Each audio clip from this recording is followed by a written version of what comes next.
Hi, everyone. I'm Don Saucer. I'm the Faculty Associate Director of the Teaching and Learning Center, and you found your way to our professional development series. Very excited to do a couple of announcements today. Number one, our Soto Showcase is coming up.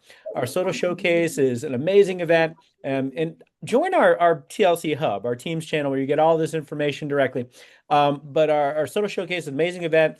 It's going to be Monday, May 11th, which is the Monday finals week. Start at 1:30. Doors will open at 1 though, so you can get there and mill around and find your seat and all that. And it'll go to 4:30 in Hale Library Room 581, which is the Hemisphere Room. It's an awesome room. It's a very cool room. But submissions for this are due Friday. Submissions are super easy. My colleagues will drop that link into the chat. You just got to tell us a little bit about the title, abstract, authors, department. Not a whole big deal for you to let us know what you're doing. We would like you to tell us whether you want an oral presentation or a poster presentation, though. As we're setting up the event, we'll have both. The oral presentations will go first, and they'll have a poster presentation later, and we'll have refreshments. It'll be a really cool thing.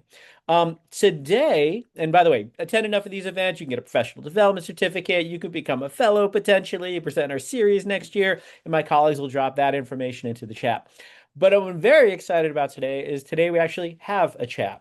And the topic for today's chat is surviving April. And one of the things I want us to kind of think about is at this part of the semester that's super hard on us, it's super hard on our students, and we have 4.5 weeks of class time before we get to finals week. How do we kind of survive? How do we keep ourselves up?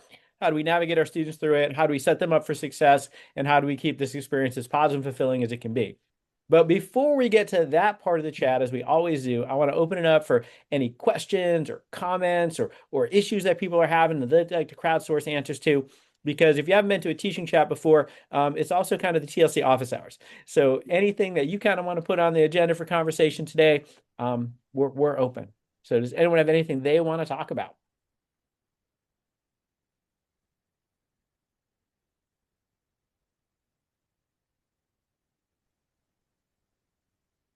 All right. So seeing and hearing nothing, and I'm going to assume that's an April effect. And by the way, that offer is not off the table. So if later on you say, no, hey, there is this thing I want to share, drop that in the chat, raise your hand, unmute, whatever, and we can talk about it. But I think April is an emotion. I think October is an emotion, in the sense that if someone says, "Hey, how you doing?" and I've had this conversation several times, right? "Hey, how you doing?" They say, "It's April," right? There's enough information communicated in that statement to let people know how they're doing, and it means like you're just kind of done, in some kind of ways, right? You reach the point of saturation. You have so much going on. The to-do list is not getting shorter. One of the things on my to-do list is to write my next to-do list, and I haven't even had time to write my next to-do list. There's so many things. I'm treading water, but little's coming in. I'm taking on a little bit of water at this point in the semester, and I think a lot of us are experiencing that.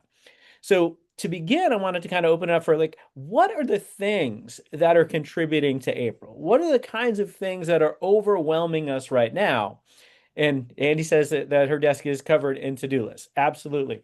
I was actually getting kind of happy that um, my favorite one is my hard copy one, but I was crossing a lot off, but then I was having to like come into the margin and add all these other kinds of things. And there are some things, and I know Andy does this too, so don't just think ill of me, is I did it, but I forget to put it on the to list or write on the to list, I could cross it off. So that's happening now too. But what are the things that are overwhelming us? And Jeff says deadlines, right? Everything's coming up. Reminder that Soto Showcase deadline is coming up on Friday, and we'd love to have you part of that event. But hopefully that's like a happy deadline and not one of those oppressive deadlines. But what kind of things are due now for us and our students? And I'll take opportunities as I can to eat the jelly beans I have left over from Easter. But what are the kinds of things that are overwhelming us right now in terms of deadlines?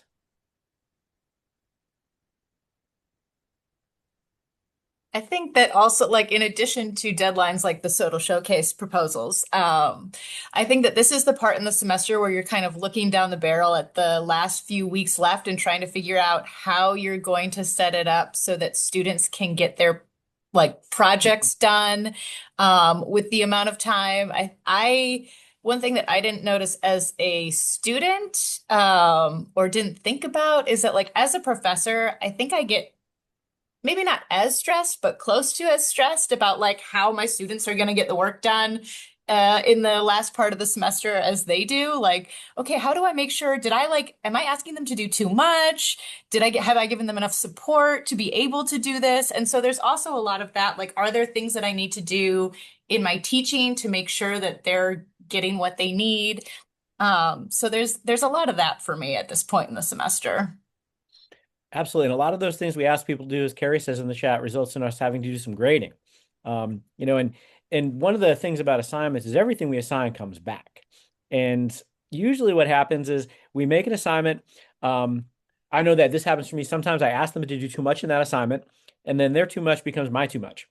And in order for them to do well on the remaining assignments in the class, it requires us to be quicker on that turnaround than maybe it's convenient for us to be. And as Andy said, yeah, it's not the grading, it's the feedback. And I think of processing the assignments as one sort of thing, but yeah, it's providing that constructive feedback that is actually more important than the number of points on the assignment, at least for the teaching and learning component. That's hard for us to do. As Carrie says, good grading, right? Providing that. And one of the things I will say that is a pet peeve of mine is when we put a lot of time into the feedback and the students never see it. So I think those reminders of students that exists in Canvas, you can go back and check on that. It's going to help you moving forward. Andy, I see your hand. I have a comment on that. One thing that I Yeah. have started doing is incorporating looking at my feedback as part of the grade, particularly for like future assignments. Is like having them like, okay, look at the feedback from the last assignment that we did, or like having like a follow-up assignment.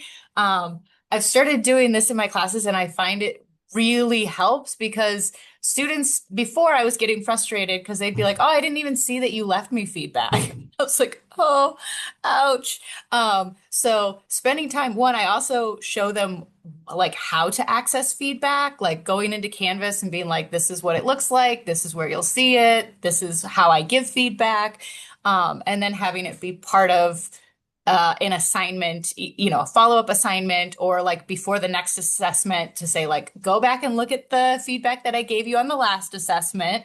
Like, what are the things that you did well? What are the things that you could improve on? So that's my tip of the day for dealing with students not looking at feedback and encouraging them to have that be part of the learning process. Andy, I love that. I wrote down some notes to myself because that is brilliant. One of the issues that we sometimes forget is that if we want our assignments to be iterative, having them have an iterative process, a real iterative process where they show us how they've incorporated that feedback is going to be super helpful. So yeah, absolutely love that. So yeah, that's fantastic. There's a kind of sadness. Oh, where am I? For me, at There you grading go. this time of year, because for some students, it's too late to actually get a good grade. And we're all kind of coming to terms with that. So they might be panicked or frustrated, or maybe their like graduation is so close they don't care.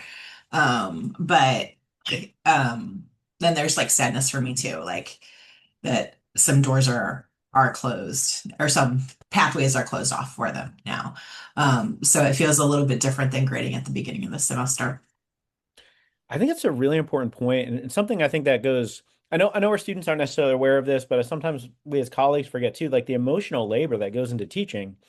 And there's times at the end of the semester where it gets heavy.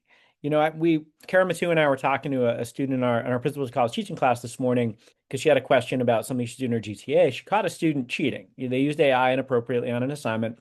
And it was one of those things where they even left in that prompt at the end, like, would you like me to write this in the style of your instructor? Like, that next thing that ChatGPT asks you to do. And they left that in there. And they're like losing sleep about this because they don't want to send this to the honor and integrity committee. And the professor of the class is like, no, we have to. It's our policy in the class. And they're like losing sleep about the negative consequences for the student for the decision the student made. And I bring that one up because it's pretty cut and dry in that case. The student was wrong, but even in those cases, it's still emotionally heavy. So in all the ambiguous cases where the students tried really hard and it hasn't performed right where they need to be, it's easy to kind of have that counterfactual thinking. What could I have done differently to support that student? Like these are really hard things for us to do.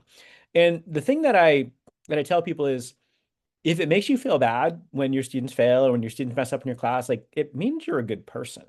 Um, I don't like that you feel bad about that, Rebecca. Like, because the math the math is the math. The math, like we've got too many points banked that sometimes we can't salvage that.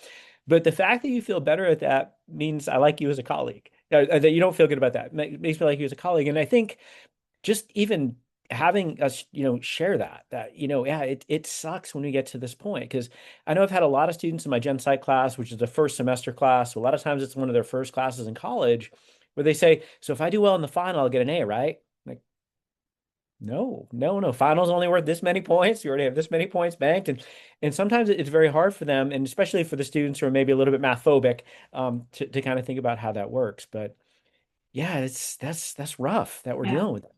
Well, and part of that is that I set this, so I teach intro to Soc as one of my classes, so it's very much the same thing. And it's like, no, I set it up so that this final couldn't destroy you, but it also can't save you. You know? Yeah, it's just not the old days where the finals were 25% and you can really also how would you, right? If you've been getting D's and S and everything so far, why would you be getting an A on the final? Um, but yeah, so I don't know if and then does that feel like even more discouraging? So if they're like, if it's impossible to get anything above a C, well, the C feels very different than a D, and I really do try to, make that clear to them. But like this semester, I have a student who I realized had enrolled in this a summer class with me for the same class he's taking this fall. So I wrote to his advisor and I said, I think there's a mistake here because he's in the class with me this fall. And I talked to him after class. He said, well, I don't think I'm going to get a good grade this semester. So he's going to take it again with me this summer because he's in it right now in the spring. Sorry. And he's like, I don't think I'm going to get a good grade this semester. So I'm going to retake it with you in the summer. And I was just like, you could be getting a good grade, right? Like, so like, what's going to change between now and this summer that you're going to be getting a better grade? Like that's for you to change, but I don't know. Yeah. But I also can't take more of it than they take on, so. That's Yeah. something that I talk to my GTAs about a lot is that like my policy with students is that I try to match their energy and their effort. And so that it's like if I have a student that's really struggling, but they're willing to like, every day come in, ask questions, like get extra help, go get tutoring. If they're putting in that effort, I'm like, I will dedicate a lot of time to supporting that student. Then at the same time, it's like if I have students that are like, I need help, and then like, what can you do for me? And asking me to do all the labor, I'm like, ooh, that's as much. I have to like tamp down my inclination to be like, yes, I will help you. And just be like, no, like I'm gonna match their energy. So if they're not actually doing anything, then like I'm not gonna, like if they ask, I will give them like, here are the steps. If they don't follow those steps, like then I'm done, right? Like I gave you the steps. If you're not going to follow the steps, and I will continue to, check in with them, talk to them, but I'm not going to, invest a ton of work to try to match them. And so I talk to my GTAs about that too, because they also have that inclination of Yeah. like, but they're not doing well and I want them to do well. And also GTAs tend to be, I mean, all of us tend to get into academia because we care about learning and we care about, grades and these kinds of things. And sometimes it's also important to keep in mind that our idea of what is success in a class may not necessarily match what our students' idea of success is in the class. And so some students are Well, just and like, I'll also say on this end of it, I know what student debt looks like. And I'm like, do not waste another $1,500 taking this class again. What are you doing? Do not do that. But yeah, I don't sign their yeah. loans and I'm not their That parent. was Yeah. another one that I had recently, a student that mentioned that, oh, well, I haven't had any money to purchase the course materials. And I'm like, you are spending so much money. And then like the last little tiny bit of money that you have to spend is gonna cost you so much. Right. And trying to really like highlight that, like I know, but like purchase the course materials now so that you can finish the semester successfully, please. Yeah, I think the point about their goals not being our goals is important. I was telling the story yesterday in my class that I had a student once who he came to all the classes, engaged in all the conversations and everything, and he just did not do well in any of the assessments. And at one point, I just had a conversation, like, dude, what's going on? He's like, I only need a D. I was like, your goal is a D? He's like, yeah, I only need a D. And he was taking the class pass fail. So he literally only needs a D, like doesn't even change anything about a GPA or any of those kind of things, just needed a D. So he's like, I enjoy the class, but I don't put any time in outside class. And that got him through with what he needed. So it's interesting sometimes to have that, to try to be empathetic to a perspective you truly don't understand because it doesn't fit you at all. I had a student who said that his D's get degrees. That was exactly what he said this week. And I was like, you are in a class for professional ethics. Somebody is going to one day look at your transcript and they're going to say, why did you get a D in ethics? And I was like, it's not just the D, right? Like but it is a different perspective. I'm on the College of Technology and Aviation. Our students have a very high placement rate with getting jobs. Like they're in industries that are in high demand. We went to career fair. I went to the career fair the other day. It was just depressing. All of my students are getting jobs, like straight out that pay more than I do, right? Like, like this fall, they're going to be out earning me. That's great, but I can also understand why they're like, well, I have a job no matter what. Like, does this airline really care how I do in these classes that might not matter? I mean, I think that they do, but I can understand why a student or even an employer would maybe not feel that way. Yeah. So Melissa, I see you dropped a bunch of links in the chat. I did. I did. So this is on my mind today because I'm actually getting the chance to talk to some advisors. Um, but these are links to two podcasts. It's Brene Brown and Adam Grant. If you don't know them, or social psychologist and organizational psychologist, I got to see Adam Grant in person. It was all wonderful. But those podcasts are focusing on empathy. The first one is talking about affective empathy versus cognitive empathy. So in short, affective empathy is feeling someone else's feelings alongside of them, and that's rarely the direction we actually want to go. It can lead to disconnection. And then cognitive empathy is really tapping into, okay, this student is feeling sad, frustrated, upset, disappointed, scared, whatever they are about whatever situation. And inside our minds going, I know what it feels like to feel those things, and my stories are totally different, my experiences are different, but I'm going to relate to the student in terms of their feelings, instead of their experiences. And I found that's the older I get, the more important that has been for me because my experience as a student get farther and farther away. And the way that I experience college gets more and more different for my students, from as time goes on. And then some they would have been different from the beginning. The second podcast is also about kind of empathy misfires. And one of them that I love how Brene Brown talks about this because she says she has an action bias and she's a fixer and she wants to help people. And it gives some really great tips on when students are struggling, well, when people, but we can apply it to students are struggling, that desire to fix it for them or to tell them what to do or to share our experiences or to share our advice or to want them to value the same things we did, even just like, well, I would want an A. What do you mean you don't want an A? Or I would want to make up this assignment. Why don't you want to make it up? Or, all those things that we may value. It gives some ways of kind of dealing with that. One of the statements that she says in the podcast is, I'm not sure your conclusion is accurate, but I understand it makes 100% sense to me why you feel the way you do. And that statement, I thought that is so useful to be able to say when you're like, what the student is saying doesn't make sense to me. It's off track, it's wrong, it's incorrect, but feelings never are. And so I thought I could probably say that 10 times a day to people and just reminding myself, like, as much as I want to fix things for students, especially at this point in the semester when honestly, maybe too much has passed. And that fixing point is to say, it's not actually my job to fix it for them. And I know Dawn talks about this, it's about giving them the opportunities that currently exist and then saying, I am here to support you as a person. And I've even said this to students before. What happens may or may not be what you want to happen, but I believe that you can handle it. I know that you can be okay from there.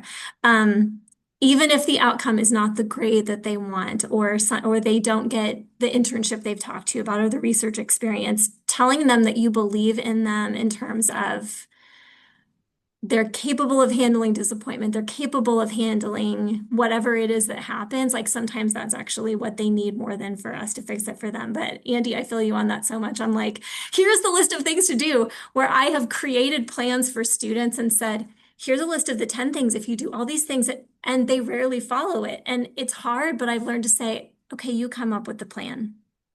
If you need help coming up with one, they usually come up with pretty good plans. And then when they don't follow it, they are holding themselves accountable. And so it puts them in a position of actually better future success, because they're like, I knew what to do, but I didn't do it. So here's what I need to do differently this time.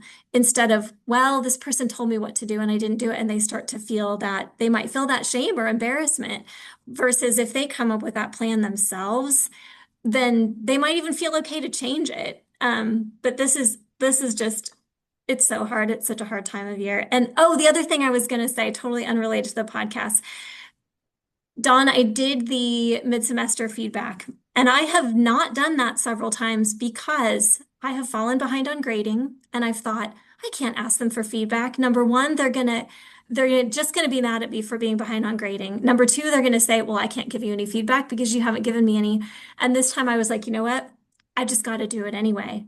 Not a single student mentioned anything about things being behind on grading. Not a single one. And these were anonymous surveys. And they gave me really good, I thought, actually, I'm doing a better job than I thought. I was worried about X, Y, and Z, but it's going great. And they gave me some suggestions on what they wanted to learn the second half of the semester. And some of them I can't do, but some of them I can fit in just a little bit.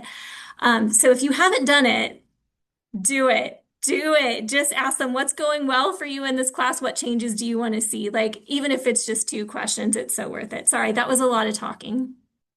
No, I think that was fantastic. And I love that you get the mid-semester feedback from your students. And I love the perspective you have and empathy kind of split into the cognitive and emotional kinds of sides to that. The one thing I get nervous about is, do our students see us as kind of blowing them off when we kind of do that? Like, do they see it as like almost like toxic positivity and saying like, no, you can handle this, you can figure this out? Like, how much guidance is enough guidance without getting too far and then kind of doing it for them? Because I struggle with this. I love that question because it was one that actually this podcast was bringing up. And I think the trick to, and they were talking specific, so Adam Grant teaches at Wharton, so he was specifically talking about students. And he said he had a conversation with a student. He wasn't sure how it went.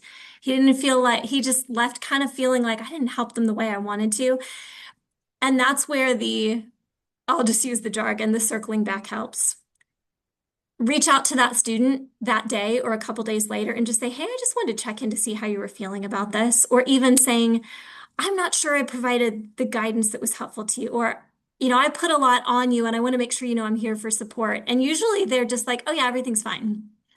But even just that attempt at reaching out tells that student, like, if you're feeling that way, that you're putting a lot on them, it makes such a big difference to just reach out and follow up. And I forget, I have a lot, I mean, we all often have a lot of students we're working with.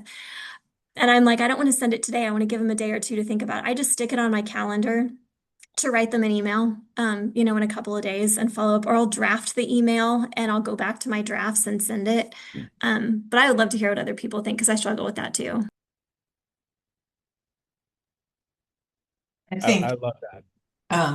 Sorry. I'm the same way. Actually, and Melissa, I actually draft and then schedule send for those emails, so I don't even,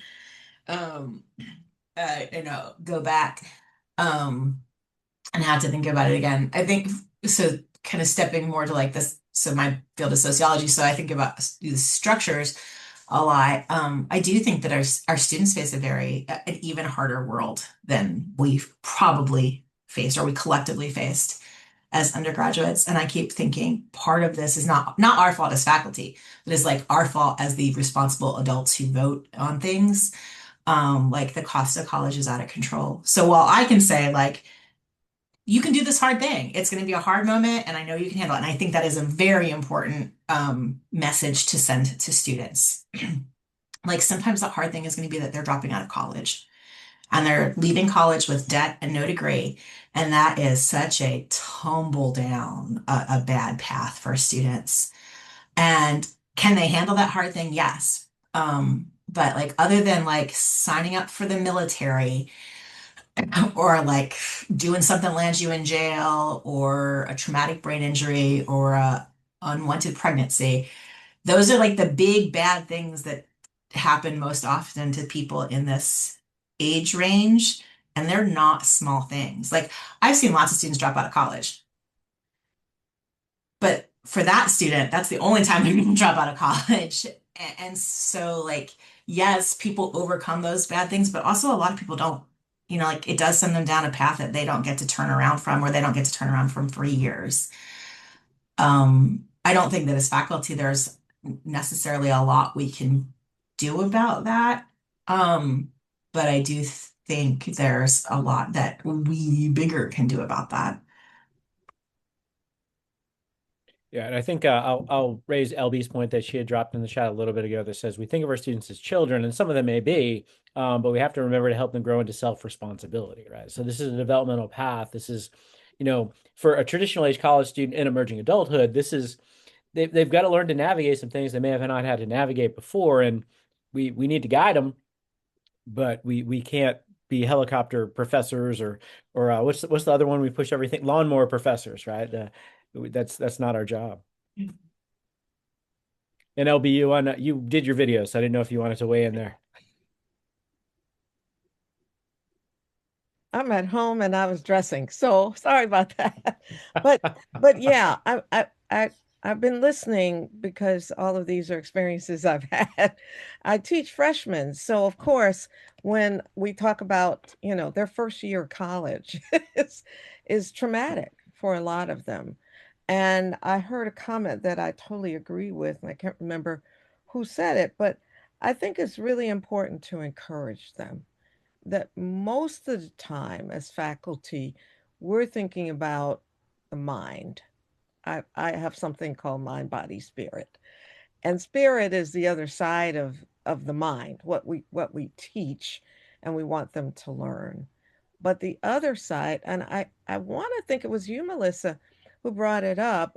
I know that Andy feels this way. It's also about just supporting students when they're really feeling like they don't know if they can do this or not, or meet our expectations. And we all can think about when we were in school.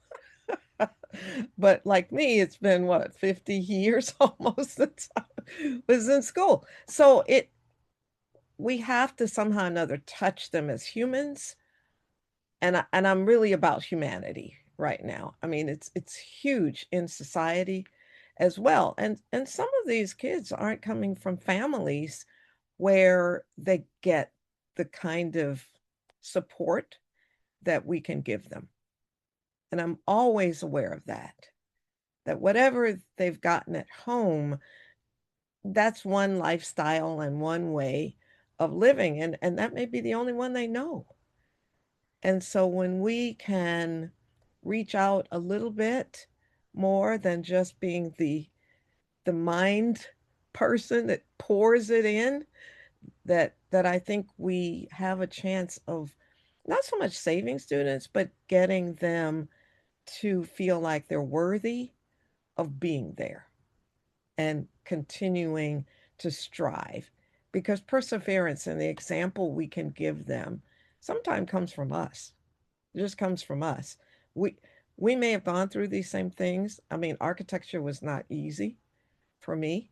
It was something where we had more women in our program than we'd ever had before, but a lot of them dropped out over the 5 years that I was there. And you look around and you say, who's left? You know, who's my mentor? And you can share those kinds of things, and that's not being vulnerable. That's just helping students understand if you can do it, if you've done it, I can do it. And I'm the cheerleader in my room from that perspective. So thanks, Don, for giving me that moment. Oh, there's a lot going on right now. I hear Just all a of couple you. things. I hear all of you. You know, and my biggest challenge right now is all the committees that I serve on. And they're double parked, a lot of them.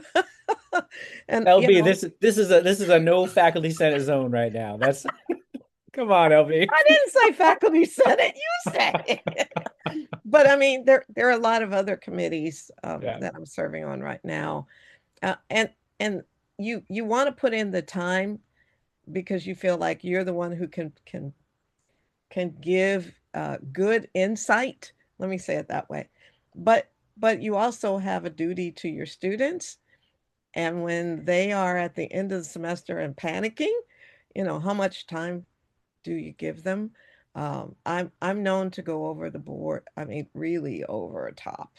Uh, you know, I'm available weekends, you know, and oh yeah. Well, I don't have anything else to do. I mean, you know what I'm saying? I'm single and I can't stand to just be bored to death. You know, I have to be doing something. And so Do you have Netflix, I can LB? find 'Cause I other do. things to do no, on the no, I don't want to weekend. watch TV. That is not me.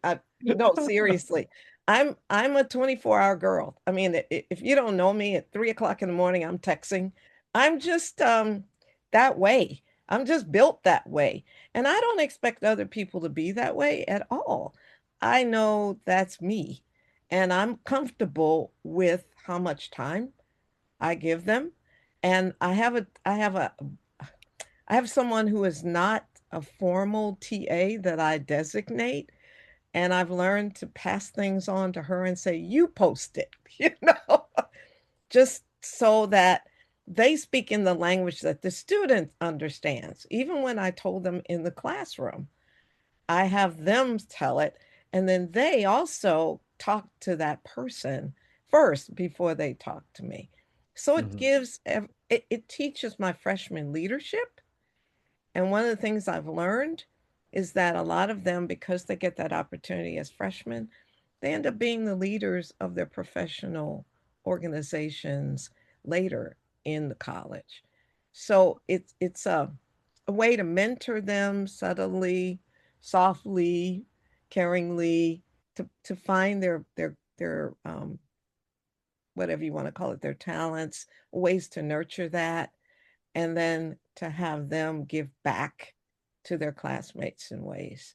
So that's where my extra time goes, Andy. It I'll be goes to those honest, at kind of this things. point in the semester, in the spirit of surviving April, I'm not really looking for ways that I can support my students Yeah. more. I'm looking Yeah. at ways that I can support my students while also supporting myself and being efficient and effective. I absolutely do not dedicate weekends to Yeah. students. I have plenty of other things. I think it's important to have outside of academia and outside of job activities. So like I'm big into Zumba on the weekend. That's my Saturday morning routine as I go and dance all my anxieties and frustrations away. I do that during the week. I mean, I'm I do doing that during the week I do too, it during but the week. weekends are great. Like, I don't have to worry about like doing my Zumba and getting to campus. I can like do Zumba and then go get a cup of coffee and Oh, see, I don't drink that. I see mean, all that stuff friends. y'all do, I don't do. But I also I'm very active in my church and I serve on the worship team. And those are Sunday morning. And then when I'm done with that, I'm back sitting right here at the computer. I mean, I've had my break, you know. Hmm. I'm because I've been an only child for all of my life, and now I'm an only person in my family. I have no family. So my life is my students. It really is. And I love it to the nth degree. And so my friends are all busy with their grandchildren and all of that. I'm not expecting them to entertain me. So I get even more involved this time of the year. I mean, I'm working on um, starting a student group with an outside former student of mine who did this work when he was a student in architecture, and he's returned here as an ICTHUS director. He started ICTHUS on our campus while he was in architecture. I mean, I'm really impressed, and I'm supporting that effort in my own college. I want to get that wellness group going. And it's important, I think, when he and I can work together now that I've been a mentor to him, to now sow that leadership into him as a graduating staff member who is doing great things. So, but if you know me, and Don knows me, wherever I go, I'm teaching, no matter where I am. If I'm in Dillard's, I'm teaching. People ask me questions about, well, you're always so happy and joyful. What is the secret? I'm teaching. I mean, I don't think, and I'm learning at the same time.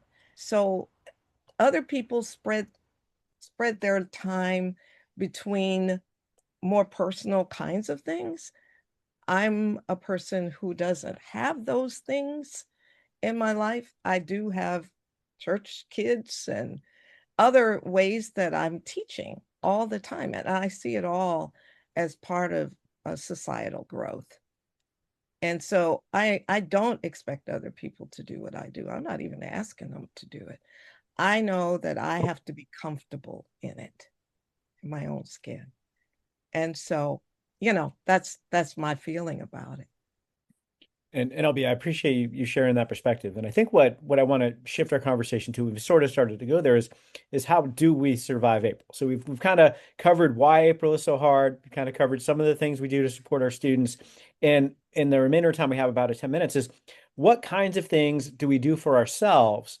And I'm going to use these as recommendations for people that I talk to over this month. Is what would we suggest to them? And one of the things we're seeing is, like, Andy likes Zumba, LB likes texting her students at 2 a.m. on Saturday. Like, they're different things that we potentially do. And I realize that's not exactly what you said. But they're different things that are going to kind of work for each of us. So, but what's going to provide us the fuel that we need to kind of get through it this rest of the way?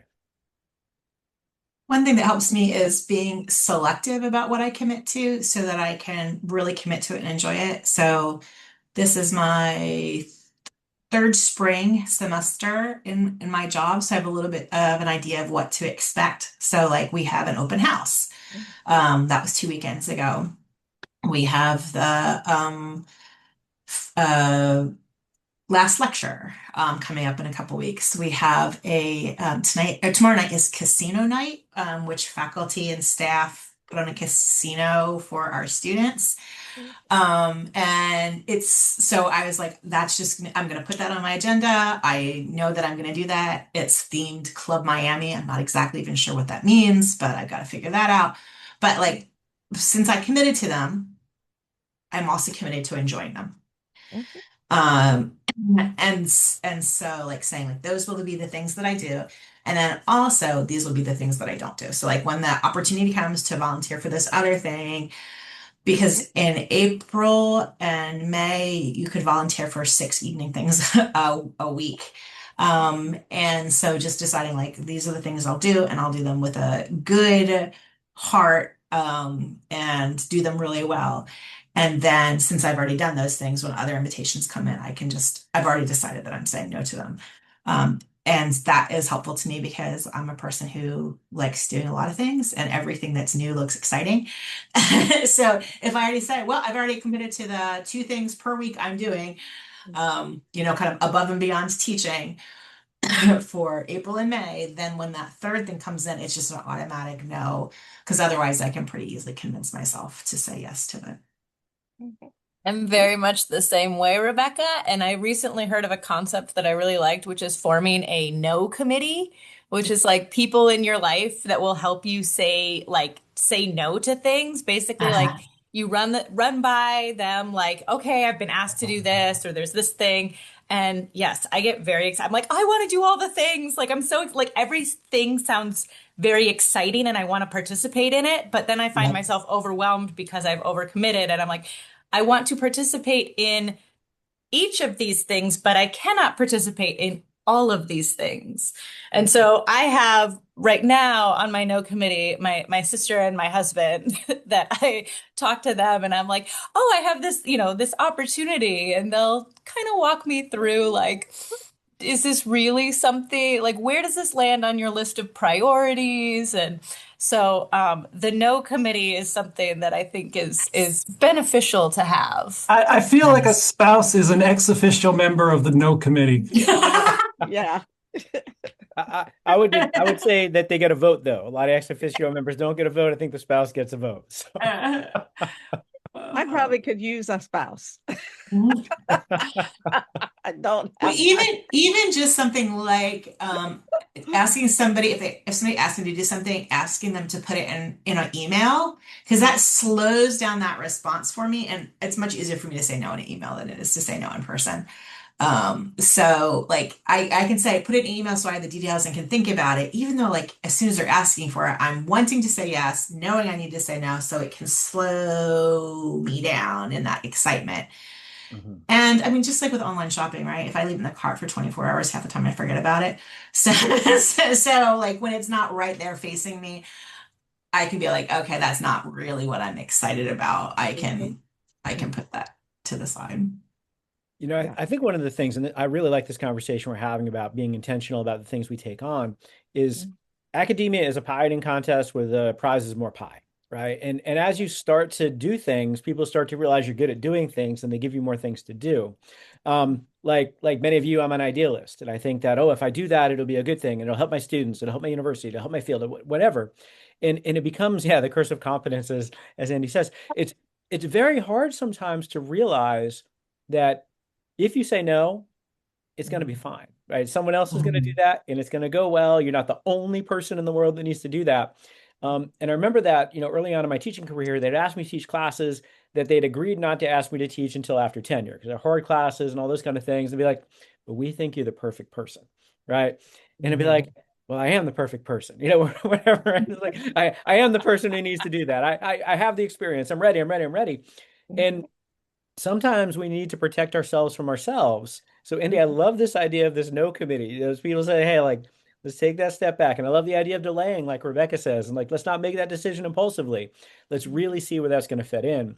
And for anyone kind of watching this now or watching this asynchronously, advice I was given to graduate students yesterday is when someone asks you to do something, ask a couple of questions like, where does this fit? So what time am I using to do this? And what am I giving up to make that time? Because sometimes it's not just and, it's or. So what am I doing? If I'm doing this, what am I no longer doing? What's the or? That kind of takes that out. And then one of the things that I recommend that people do when they're kind of doing these things is if you volunteer for the things that you're most invested in, it means that you have the excuse for not doing the things that you're not. So if you say, I'm doing this thing, I'm leading this committee, I'm leading this initiative, and that's really where your heart is. When they say, hey, we need you to, be part of this other committee that you have no investment in, you can say, but I'm over here. I don't have space for that. Because I think it's always better to say no because than to just say no. And don't make it a negotiation.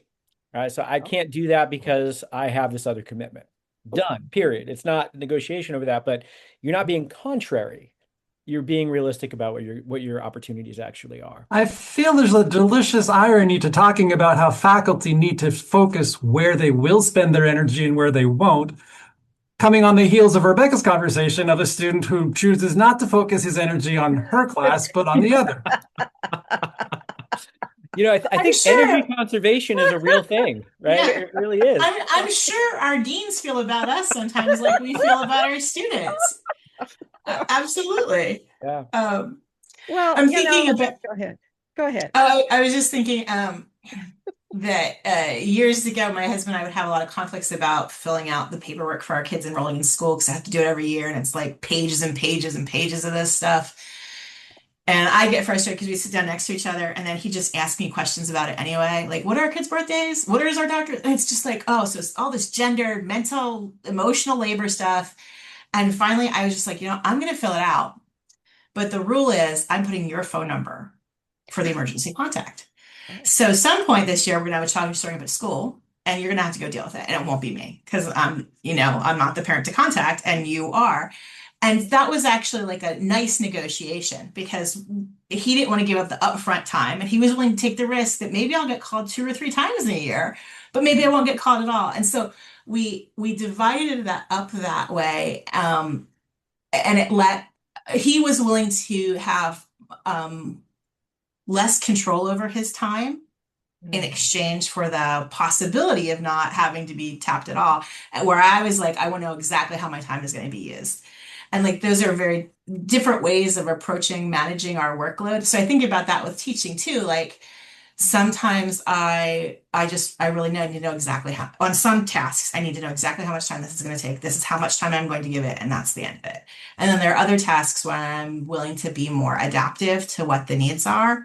And so figuring out in my schedule, like how much slack time do I need to put into my schedule so that I can pick up a task that comes at me last minute. You know, but figuring that out has been a task for me. And I think as a consequence, I actually probably have more slack in my schedule than some of my colleagues do. But I think I also get more done even than some of them do, right? Because they're running everything to the last minute. And so like every minute is full, but then if something goes wrong, goes over or at times, then there's not room to handle it. So that can not always work out well for them. Not that I always do this perfectly, but I feel like I've done actually a pretty good job with it this semester. And so, so that has felt good to me as a strategy. This is where I think that, like, I mean, it's too late in the semester now for like pre-planning, but like in thinking about teaching for, say the fall, I've found that it's really useful to keep in mind that like, oh, October's always hard, April's always hard, and strategically plan some breaks in my teaching. I also learned a strategy recently that was parallel planning, where it's like you put your calendar for like your different classes and your different activities, your different like research deadlines, all those things, like put them together so that you're seeing across the board, like what are the things happening in this week? What are the things, so that you don't put like a big deadline, a week where you have a big deadline for your research, that you're also committing to like these other, social events or, other kinds of things, so that you can kind of figure out, what weeks, and balance a little bit more. Like, okay, this is going to be a heavy week in terms of things I need to do for my research. So like, I'm going to set it up so that my teaching's not quite as heavy this week, or, something like that. Yeah, I was going to say to both of you, I know what I started saying, and those are practices over the years. I've been teaching almost 48 years, and I've learned to do those things in particular. For instance, Saturday when I run errands, I use the day out in the street. I just relax and just have fun talking to people and socializing, because I don't have that at home. And don't have spouse or children or anybody else to make me conform to their schedule. So it gives me an opportunity. Like Friday night, I'll walk through Marshall's just to wind down before I go home. I get my time in, that personal time to think. That's one of the things my mother used to say to me all the time, is when do you slow down enough to think? Quiet time, just not do anything. And I hear her advice coming back to me a lot. And so I folded those things in.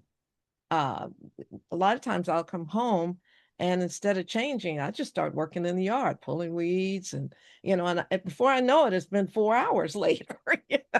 So I'm not saying that I'm always on the wire about everything, but I don't necessarily, I plan more of the work than I plan the personal time, because I don't have anyone else I have to coordinate it with. But I've learned to say no a lot. And that's something that I sometimes feel very rude about saying. You start talking to me, I'm like, no, I don't even let you finish. Or my favorite is financially, and this is just something I practice. Financially, I take cash out every week for me to spend. and it's called my weekly allowance.